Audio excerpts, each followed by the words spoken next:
Good morning student. आज हम discuss करेंगे एक और इम्पोर्टेंट टॉपिक को, और टॉपिक का नाम है oogenesis। oogenesis वर्ड जो है ये इंडिकेट करता है फॉर्मेशन ऑफ ओवम, ओटिड और एग इन फीमेल। ये होता है oogenesis।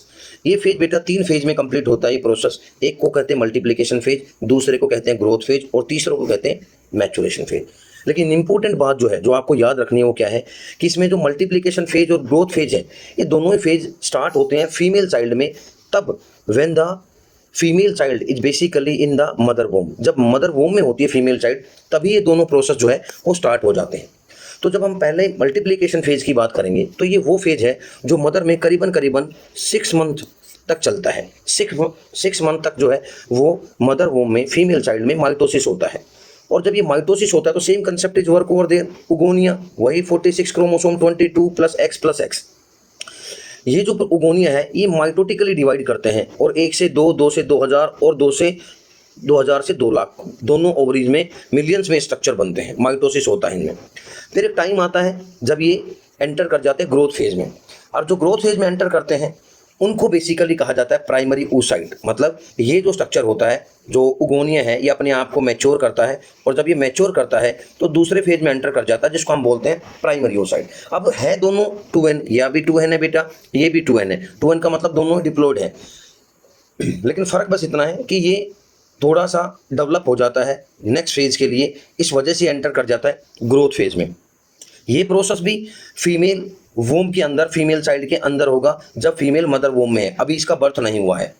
लेकिन प्राइमरी oocyte जब एंटर करता है नेक्स्ट फेज में, यानी मैच्योरेशन फेज में, तो मियोसिस में एंटर करता है। ये जो फेज है बेटा, ये मियोसिस में एंटर करता है, और प्राइमरी oocyte से क्या बनते हैं बेटा, सेकेंडरी oocyte बनते हैं। लेकिन होता क्या है यहाँ पे, ये ध्यान देने वाली बात है कि जो ये प्राइमरी oocyte है ये मियोसिस 1 में एंटर करते हैं।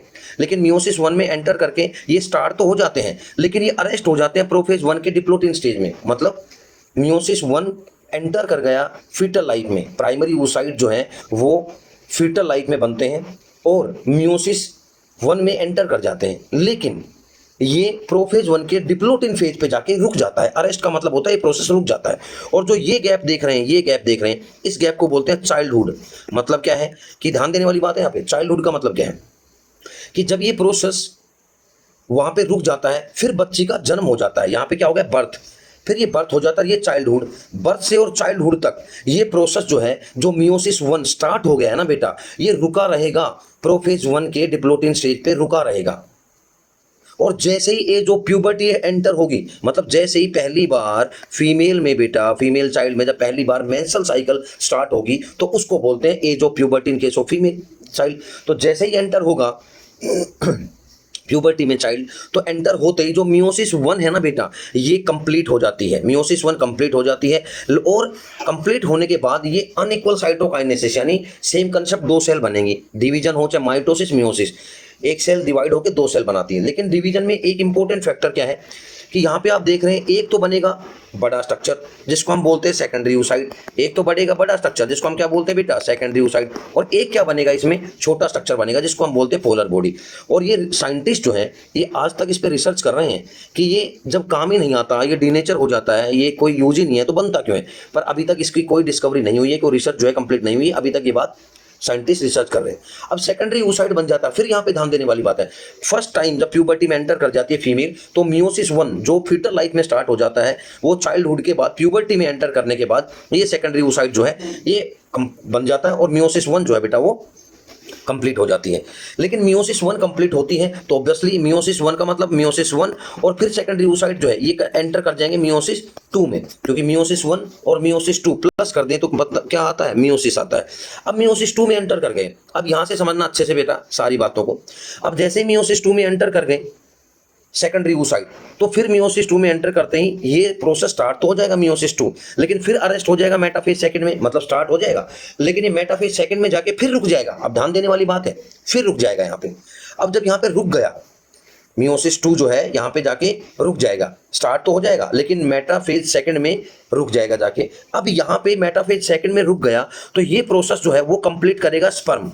मतलब क्या है, ध्यान देना, जैसे ही मियोसिस सेकंड स्टार्ट हुआ एग में। वो जो एग है यहाँ पे देखिए, ये ग्राफियन फॉलिकल को रप्चर करके और एंटर कर जाता है फ्लोपियन ट्यूब में। यहाँ पे फ्लोपियन ट्यूब में एंटर कर जाता है। अब वो फ्लोपियन ट्यूब में जो एग है, ध्यान देने वाली बात है, जरूरी बात, इंपॉर्टेंट कंसेप्ट, कि जो एग है वो फ्लोपियन ट्यूब में जाके रुक जाता है। ये एग है और ये फ्लोपियन ट्यूब है, यहाँ पे जाके रुक जाता है और 2 दिन तक 48 नियर अबाउट 2 डेज तक स्पर्म की वेट करता है।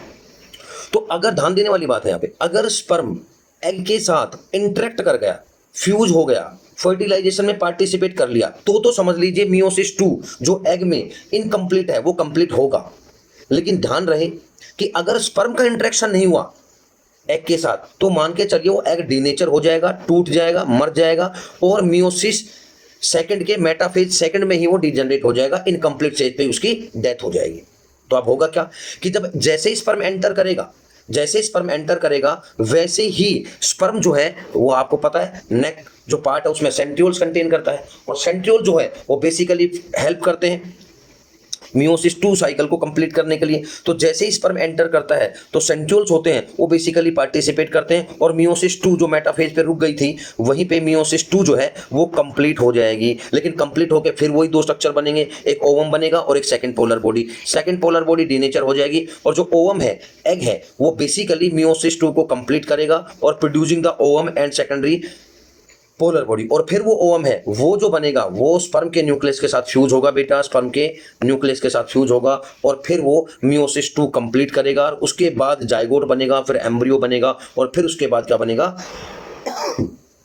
बेटा, यंग वंस बनेगा। इस वजह से ये प्रोसेस जो है एक इंपॉर्टेंट रोल प्ले करती है। ये ध्यान रहे, all oocyte are form before birth. Birth से पहले ही सारी oocyte बन जाती है, करीबन मिलियंस और बिलियंस में। लेकिन मियोसिस 1 कंप्लीट होता है प्यूबर्टी के बाद और जब चाइल्डहुड की स्टेज होती है तब तक वो सारी जो उगोनिया है, oocyte है, वो डीनेचर होती चली जाती है और एज ऑफ प्यूबर्टी तक ओवरी में 60 से 80 हजार ही जो है जो उगोनिया बच जाते हैं और वही उगोनिया फिर वो पार्टिसिपेट करते हैं किसमें बेटा, एग बनाने में।